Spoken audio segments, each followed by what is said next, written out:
Now you had a spell in Western Australia as well, did you not? Did you do a couple of harvests over there? One harvest. I spent nine weeks, I think it was, at Goundry Wines. Right. Okay. Yeah, Okay. in just below Perth. It's down in I Mount know Barker. exactly It's where the you actual are. Yeah. town.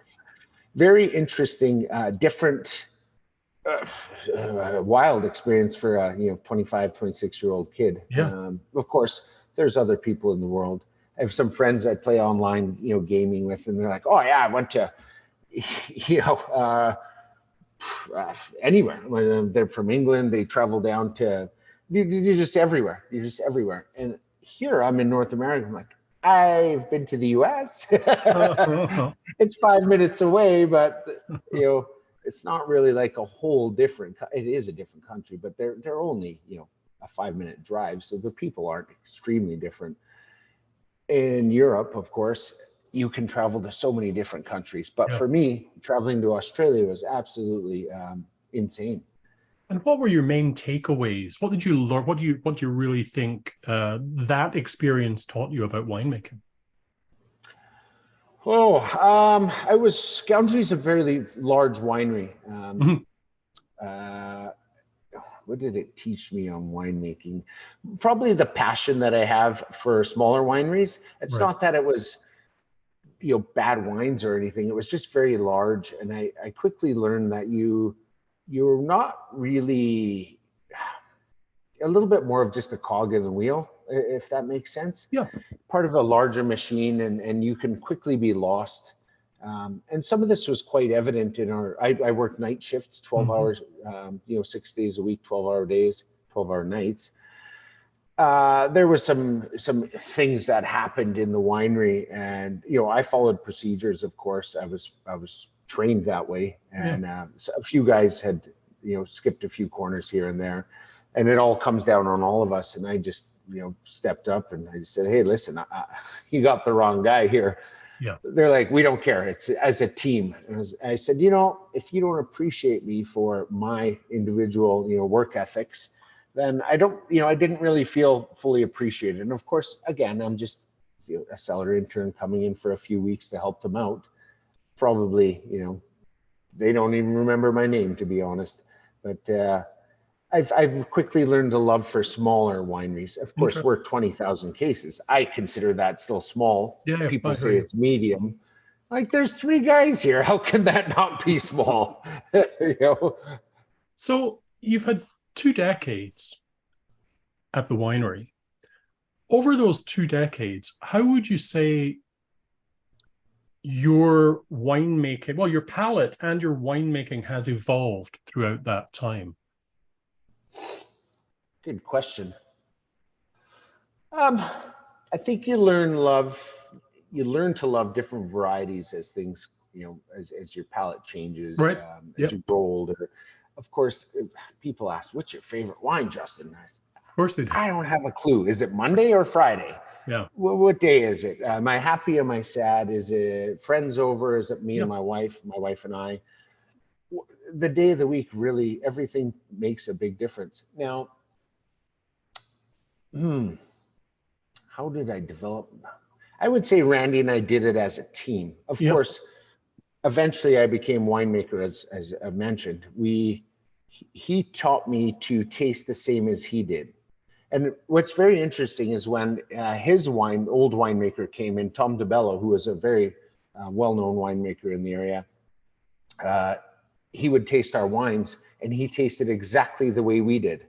Right. And Right. So it was so passed I on. thought absolutely. Yep. And it's an art that's learned, that exact, learning to train your palate to look for certain things. Hmm. I'm not saying we're right or wrong. I'm just saying It's a process. Yep. what I'm looking for is exactly the way he was taught, which was taught to him by Tom, and I'm assuming by somebody else prior to that. You get this sort of a lineage back down. I would love to actually know who Tom's winemaker was, and I'm sure he's quite an older gentleman or lady by now. Um, but it was super super interesting to see Tom taste our wines and get the exact same Hmm. thing. And now I have guys under me tasting, and like level 3 WSET, and they just taste differently, right? And I try to teach. Of course, they've already developed their palate to a bit of an extent. Nick Warner's in his 30s now, but I still try to teach him, and he is catching on. He caught on very, very quickly.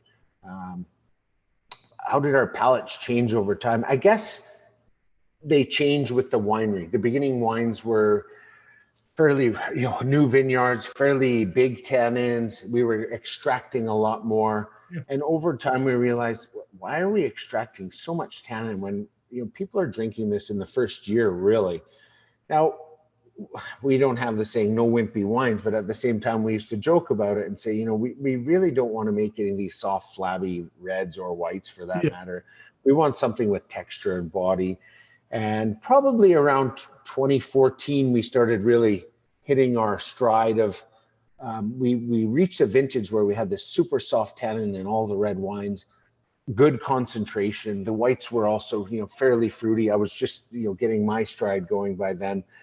And I think we started, looking at what we wanted. Of course, Mother Nature throws a vintage at one of the hottest vintages in 2015, bam, back to big tannins. Like, oh my God. Then 16 was back to super light tannins, and you're like, come on, man. We learned to look at nature again. And Randy would bounce ideas off of me and me off of him over and over and over again on a daily basis of how are we gonna mitigate some of this. Of course, you want to taste the vintage, but at the same time, you don't want a roller coaster. You need things to be some sort of consistency between. Yes. And so, we have numbers back to 2004. I have spreadsheets, and we look at our alcohols, and we look at, what are we looking for in our ideal wines? What vintage was our favorite? And then, okay, what can we do now to try to, mimic these situations? And people, ask about, the strength of Nk'Mip, and I say, listen, we've been working with the same blocks now for 20 years. We've gotten rid of some, we've taken on new ones. And I would say in the last 10 years, we've really started to hone in which each block potential is, which ones are going to be our Nk'Mip, which ones are going to be marine. We have 3 SKUs here. Winemaker Series Tier, which is sort of our entry level, which isn't really entry level. It's just the ones we didn't choose for our Nk'Mip brand. Nk'Mip is the mid to high tier. We're $30 to $40 range. And then Marine is our ultra premium fuel, which is a red and a white, a Meritage blend of both. And so, you just figure out what is the potential of this block and what is it? Maybe it's too big for the winemakers. You want maybe something soft and a little bit easier for Talon, which we're going to be tasting here shortly. You're looking for fruit and some jamminess and maybe not a whole lot of tannin, but you also need tannins, you don't just want something soft and flabby. Yeah. And so that's where our palates have changed. Of course, the industry, you get sommeliers, and wine writers talking about your wines, and you gotta listen, but you also have to take it with a grain of salt of both directions. Yeah, I mean, I guess in parallel to that question I just asked you, have you noticed shifts in consumer fashions with regards to what kind of wines they're looking for, what they're enjoying? Well, I can tell you right now, it's North America, and if you add sugar to your wine, they're going to like it. Yeah. Not that I don't enjoy doing that, and so I like to make a fairly dry style wine. Yeah. Now, I noticed that. Yeah. I'm not super dry either. We have quite a bit of sweetness naturally in the South Okanagan with alcohols. You bring this natural sweetness to the wine, and people ask, how do you get the sweetness? Yeah. I said, well, when I was in New Zealand, is the exact opposite. It was when I came back, I tasted the sweetness. I was like, oh my God, they actually taste very rich and almost sweet, being maybe 1 gram of sugar here and there, but just they're very, very rich. Right? Yeah, absolutely. Yeah. The South Okanagan sun just gets you ripe. It's plain and simple. Consumers overall, I think they're becoming more educated, the ones who want to, for sure. The rosés, you can see a general trend of rosé, I think in the world probably. I don't know if we're behind the ball or not now, but there's a lot of very good rosé coming out. They're lighter, they're less sweet. I think it's important for rosé to have a little bit of sweetness for the texture, but also to be fairly dry for me. That's just, and you know what? I'm only going to make the wines that I fit my palate. Now, I do have the consumer in mind. I'm not the one buying the wine. I might like a super steely Riesling, but 99.9% of people don't. Of course, there is the 0.1%, which is still probably a few million people in the world that enjoy that as well. There's wineries out there very successful with it, and they just find their niche market, right? But the average consumer probably likes a little more sweetness. Again, if you were to try a Riesling, I'm around 8.5 TA, which if there's some winemakers on here, they'll get it. And I'm around 6 or 7 RS, which is, I would say, balanced. It's something like biting into maybe a ripe peach or maybe a kiwi. You've still got the mandarin orange. You've got the acidity, but some of the sweetness as well. And so that's what I like. You know, I like to have a little bit of RS. We do have one sweet blend as well, which is Dreamcatcher. That one's maybe into the ripe pineapple. You're getting a lot of sweetness out of the wine. But I try to, stop the fermentations a little early, keep the alcohols around 12.8 to 13. And so I don't know. It's all about balance for me. I had a bit of an epiphany about 5 years ago when I realized when I was going to these tasting events, I would be speaking with, John Szabo, the master sommelier. And invariably, at the end of the tasting, we'd compare our notes and we'd enjoy the same wines, exactly the same wines, which were the most austere, angular, aggressive, acidic wines. And it had me thinking, most people wouldn't like these wines at all. And I had this whole philosophy in my head about this return to pleasure. So I started forcing myself to drink wines that I thought I wouldn't like, that perhaps just had a tad more sweetness. And I think I've found my sweet spot now, literally. Well, I hate to say that's exactly my same story. You realize eventually that winemakers will, and I've tasted other winemakers' wines and go, they're fairly acidic. They will naturally push to be slightly, you become an acid head, if you will. You start liking those super steely wines, and you'll notice your sales. We did this in 2010, 2011, 2012. Our Riesling got super dry, 4 RS, 9.5 TA, pick a little earlier. And they just didn't sell. They were incredible. You taste those wines now, they're absolutely beautiful. 12-year-old Rieslings are, even from our winery, which is a hot region, they're just incredibly beautifully balanced. But it took 10 years. They were steely in the beginning, and it took a while to sell them. And so we just changed the style slightly.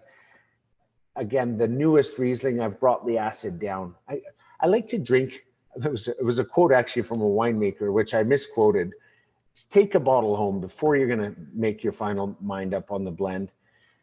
And, before you finish all the blends up, drink a bottle of it. And later on, she said, no, I said, drink a glass. And here I'm going home, I'm drinking a bottle going, this gives me heartburn. I talked to a few wine writers. I just said, listen, I'm not going to make a wine anymore that's giving me this heartburn. I have a glass. My business is to sell wine and to make good wine. If anything, I'll just lower the sugar down, but I need the acidity to be to a level where I'm not getting heartburn after one glass and I throw it away. I can't drink this anymore. And I did get to a point of that, even with other wines, our own wines, where they were slightly acidic. They're just too much. And I had to, basically, okay, we're in the Okanagan. You can pick a little bit later, as long as you watch your alcohol levels. And I got to a balance where I think I'm much more happier. So about that 8 and 8 TA is not bad. Pinot Blanc, and you'll be around 6.1 TA, and we're bone dry there, or half a gram. Justin, thanks so much for joining us at Good Food Revolution. We hope to catch up with you in the very near future, I hope. Thank you very much. Bye for now. Thank you.